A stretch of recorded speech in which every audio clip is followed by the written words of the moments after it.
Welcome back. You're watching News X. My name is Vineet. When U.S. Secretary of State Marco Rubio touches down in India on Saturday for his first official visit, covering Kolkata, Agra, Jaipur and New Delhi, the dominant narrative in Washington is that he's coming in repair mode. After a turbulent year marked by sharp rhetoric and a series of unforced missteps by sections within the administration, many observers believe the relationship now requires careful recalibration. Just before departing for India, Rubio articulated a fundamental truth. For the US to survive and maintain its edge in an increasingly volatile century, it needs capable allies and partners. And he views India as one.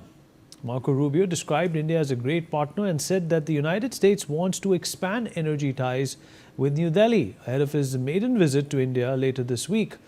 Rubio said that the US was ready to sell more energy to India as Washington continues to increase production and exports. Interestingly, Marco Rubio became the first official to reveal that Venezuela's interim president, Delcy Rodriguez, would visit India next week. Remember, Venezuela possesses the world's largest proven oil reserves and India remains one of the world's biggest crude oil importers. This also comes at a time when India is navigating turbulence as it is dependent on imported oil and gas from West Asia. At the same time, the US has repeatedly discouraged India from buying Russian crude while proposing New Delhi to purchase American energy.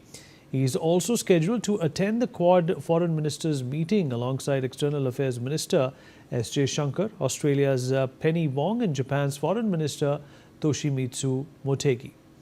Rubio's arrival also comes amidst visible American public diplomacy efforts in India. In New Delhi, dozens of auto rickshaws have been fitted with Trump-themed covers carrying images of the US president, the American flag and the Statue of Liberty to mark America's upcoming 250th independence celebrations and Rubio's visit. So does Marco Rubio's trip signal America first but India forward?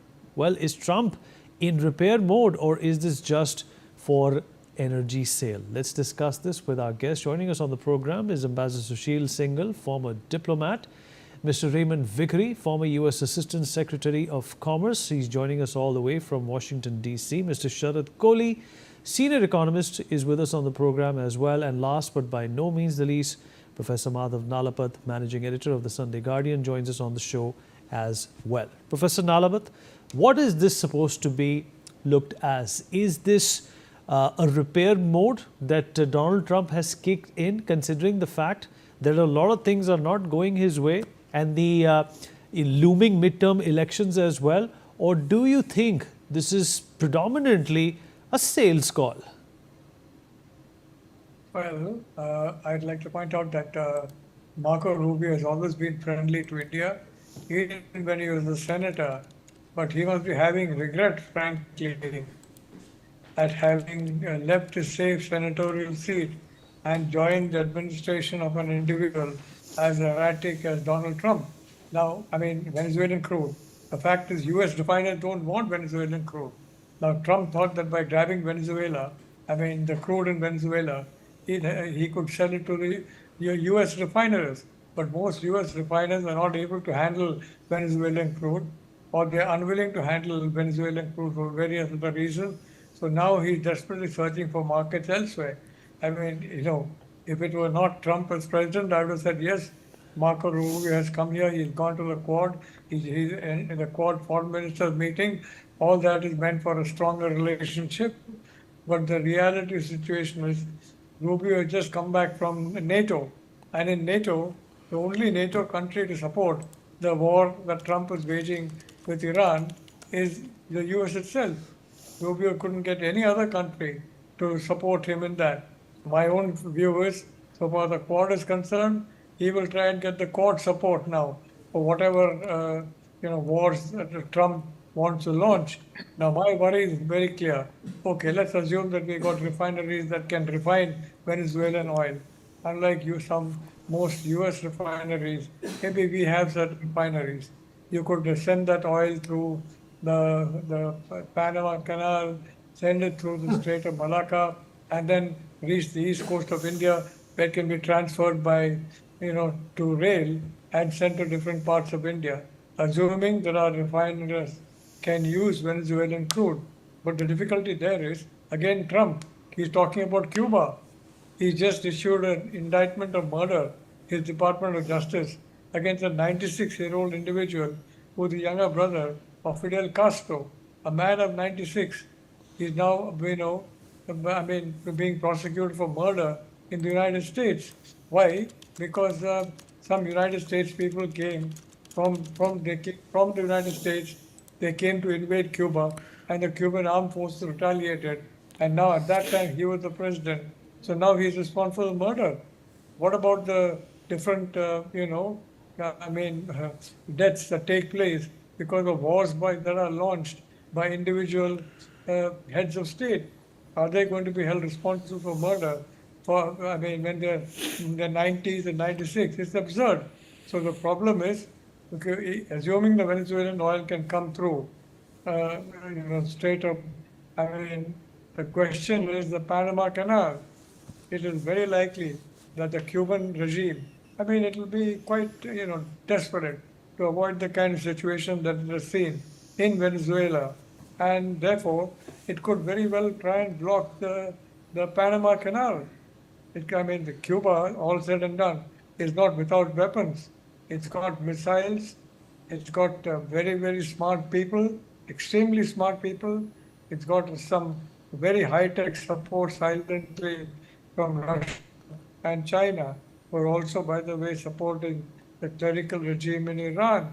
So let's assume that the Cubans say, all right, we'll teach you a lesson, like the clerical regime has taught you a lesson. We'll block the Panama Canal. It's very close to Cuba. It can be done. And if that happens, heaven help, the world economy, which is already in a semi-crisis because of the actions of President Trump, ill-considered, ill-thought-out action without any clear plan. In the beginning, I thought he had a plan. Now I find he has no plan except every day on television, to appear on television and to say all kinds of things. Now, Rubio's job now, essentially, wherever Trump goes, among his allies, by the way, not with China. He's very, very sweet when he met Xi Jinping, but with his allied countries. And Rubio knows that firsthand because he's just coming back fresh from his meetings in NATO. Trump breaks diplomatic China everywhere. And what is poor Rubio's job? Clearing up the broken crockery, the broken diplomatic crockery, the crockery broken by President Trump, or trying to explain it away. That has become his job.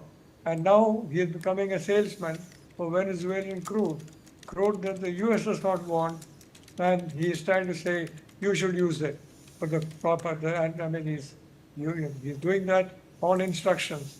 But I can tell you very honestly, I'm not very optimistic about this visit or about the future of US relations under President Trump. If there's a change in the presidency, I can revise my stand, but poor Marco Rubio is coming as Secretary of State of Donald Trump. He has to do what the boss wants. And what the boss wants, somehow get rid of Venezuelan oil, somehow prevent India from buying Russian oil. Now, the Russians are ready to offer us any amount of oil, and they got ways of doing it by seeing, for example, the same, you had the Chennai to Vladivostok corridor idea, and the Russians are awash in oil. They can easily do it. But again, now Trump suddenly says, no, you can't buy Russian oil. You have to buy Venezuelan oil. And if you create a problem in Cuba and the Panama Canal is blocked, how do you get Venezuelan oil? You can't get Venezuelan oil past the Panama Canal if that canal is blocked. So the question is he going to start a misadventure in Cuba? When there is no solution in sight to the misadventure in Iran. So this is my worry, frankly. I'm not very, yes, Rubio will go through visits. India. He's coming here for the first time, but he's had a very good relationship with the Indian American community. I know that firsthand. Many have told me about friendly Senator Rubio has been to them.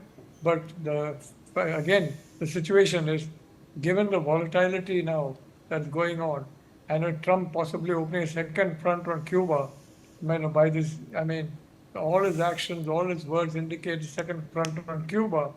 The Iran thing is completely unresolved. In that situation, if you're an optimist, I would like to say, I mean, I don't know on what basis you're becoming an optimist. I'm extremely pessimistic about the situation. Right, sir. And Marco Rubio is coming with an errand, and that errand is to sell Venezuelan oil, and possibly it's also oil that India cannot use. But by the way, it's very interesting to know that I'm told that the company that basically got the contract for Venezuelan oil is an Indian company, Reliance. Reliance got the contract. So now the question is how to get rid of that oil. If Trump doesn't do anything on Cuba, yes, it can work. But if he goes one day and decides, I'm going to attack Cuba, and the Cubans then retaliate by going attack the Panama Canal, then all bets are off. So again, we need there's so many ifs, so many buts that I mean to feel optimistic is to basically live in a world separated from reality. Thank you. You're quite right, sir. Mr. Vikri, is Marco Rubio his own man, or is he coming to India and going, to other parts of the world as well to do Donald Trump's bidding? Let's remember that, in the 2016 primaries, he was up against Donald Trump. He had to say some non-charitable things about Donald Trump as well. He called him a con man. He said he's failed at business. He's only rich because he inherited it from his father. Have those differences, and has that point of view somehow been mitigated because now they work together? Or do you think Marco Rubio really understands the value of India? Well, thanks very much for having me. And of course, Professor Nalapat's analysis is completely correct in many, many ways. I'd like to build on that. I think that you've pointed out the great difficulty in looking at Secretary Rubio as being able to correct the missteps of President Trump and the Trump administration in regard to India. Whether it be in regard to tariffs, whether it be in regard to what has happened with Pakistan, whether it be in regard to a unilateral war with Iran. These missteps have gravely affected the U.S.-India relationship. And so the Pottery Barn rule, as you know, in the United States, if you broke it, you own it. President Trump owns it, and Secretary Rubio is being sent out to try to bind up the broken crockery. But the difficulty, of course, is the one which you indicate, and that is that Marco Rubio is certainly not his own man. He knows better. He's a sophisticated man. He's a smart man. And he does not have many of the bad tendencies of President Trump in regard to late night messages on social media and X and so forth. But make no mistake about it, it's President Trump who calls the shots, and he does not seem amenable on any of these factors, whether they be tariffs, whether they be Pakistan, whether they be Iran, or even in regard to China, as to realize the great value of the United States. So Marco Rubio is going to do the best he can, but his marching order basically is to concentrate on energy. And as Professor Nalapat has indicated, that concentration is not one across the board, which would include renewables, opening up the Straits of Hormuz, what happens with Russian crude. It is a narrow perspective of, yes, we'll sell more U.S. oil and gas.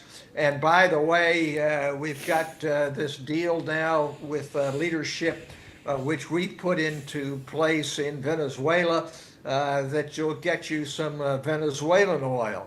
But this is by no means the kind of comprehensive partnership approach which is needed to resolve the energy crisis. Also, there's an extra added factor when it comes to Venezuela and in regard to what happens with Cuba. and the arrest of this 96-year-old Raul Castro. And that is that Marco Rubio has a concentration on Cuba. His parents came from Cuba. They lost land, they lost possessions in Cuba. And Cuba is where he has his focus.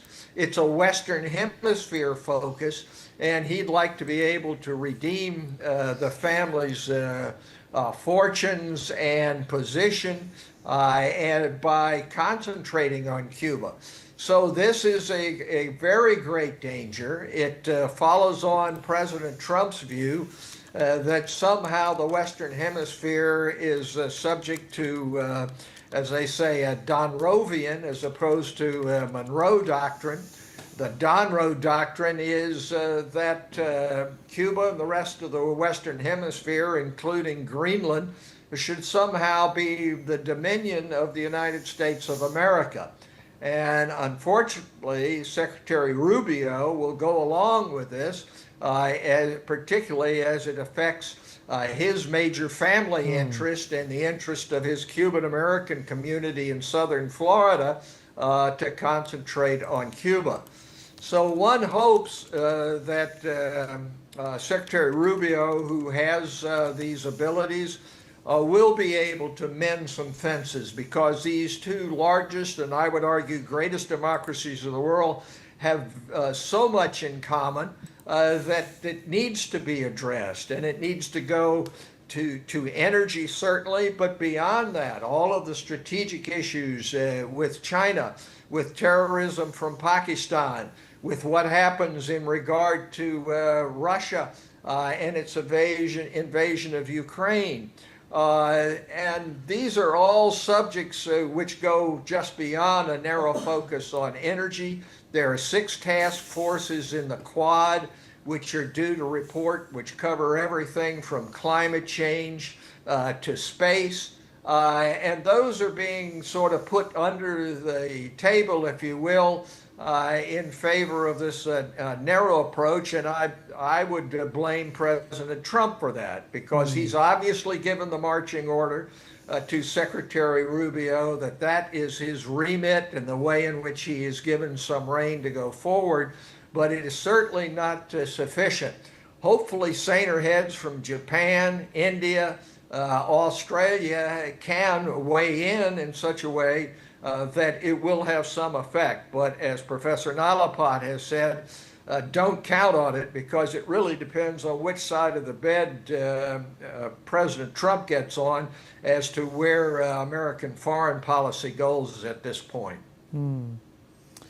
You're quite right, sir. Dr. Kohli, obtaining and using this offer that Marco Rubio is coming with to take energy from the United States, how inexpensive or plausible is this likely to be for India, considering the distance between these two countries, and of course considering the price as compared to what India has been getting from Russia and its Middle Eastern partners?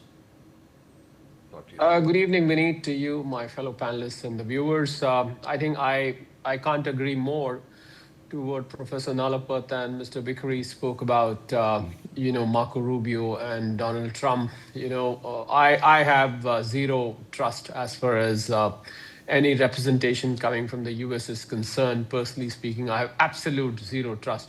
And, theoretically speaking, if Trump brings thunder, then Marco Rubio brings a weather report. That's all that happens.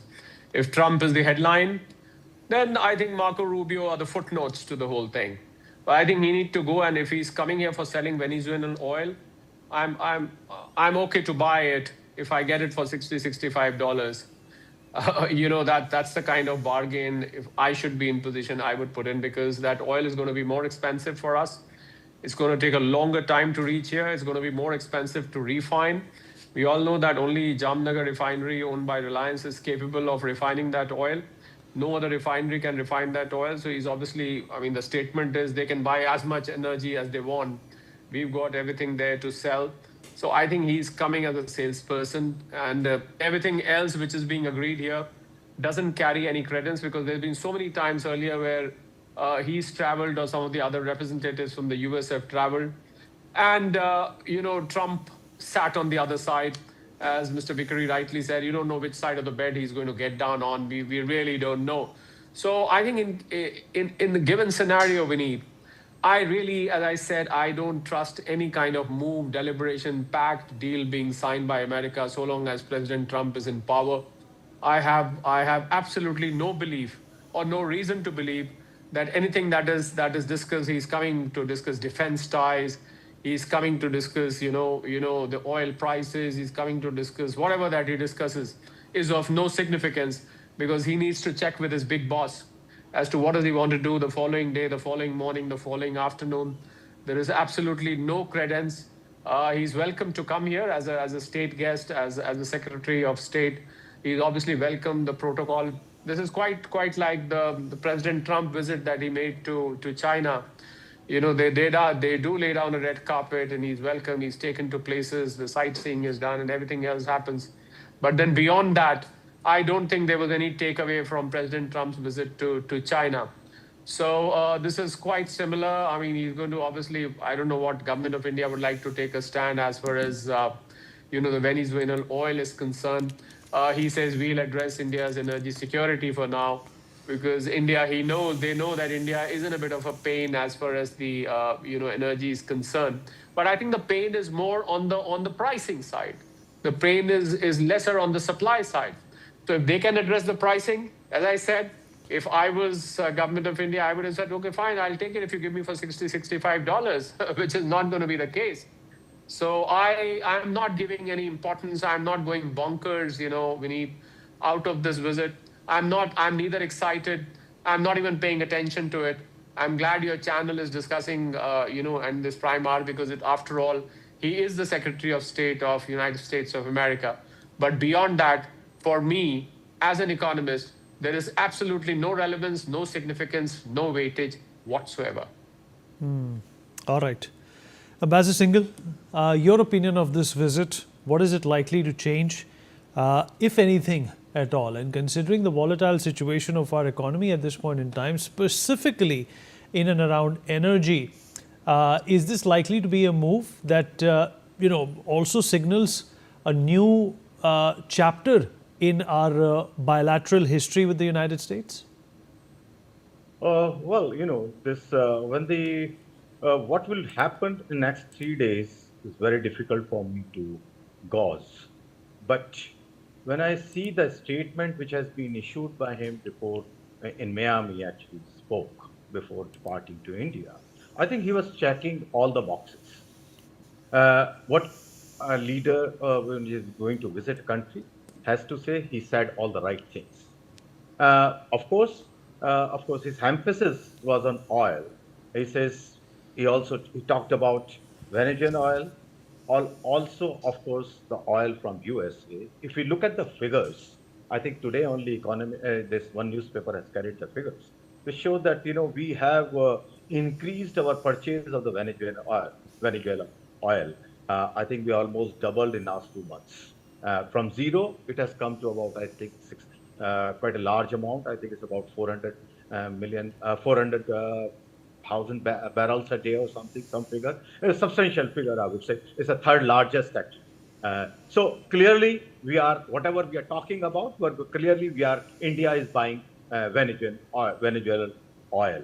The USA, more or less, is still standing. That's a reality what we have at the moment.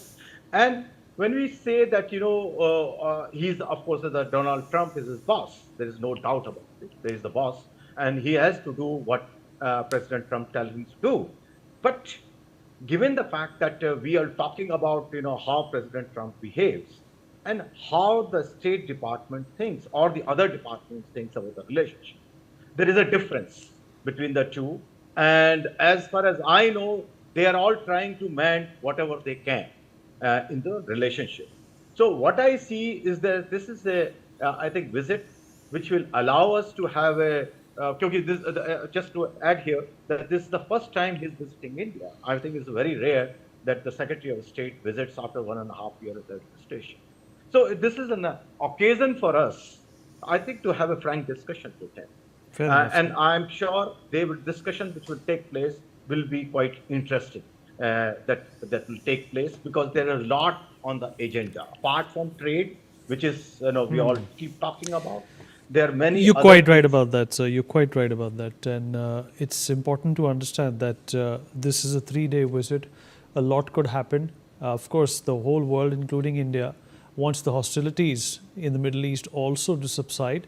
But that perhaps is a conversation for another day. Thank you, everyone, for being a part of this debate. We've run out of time. We'll take a short break now.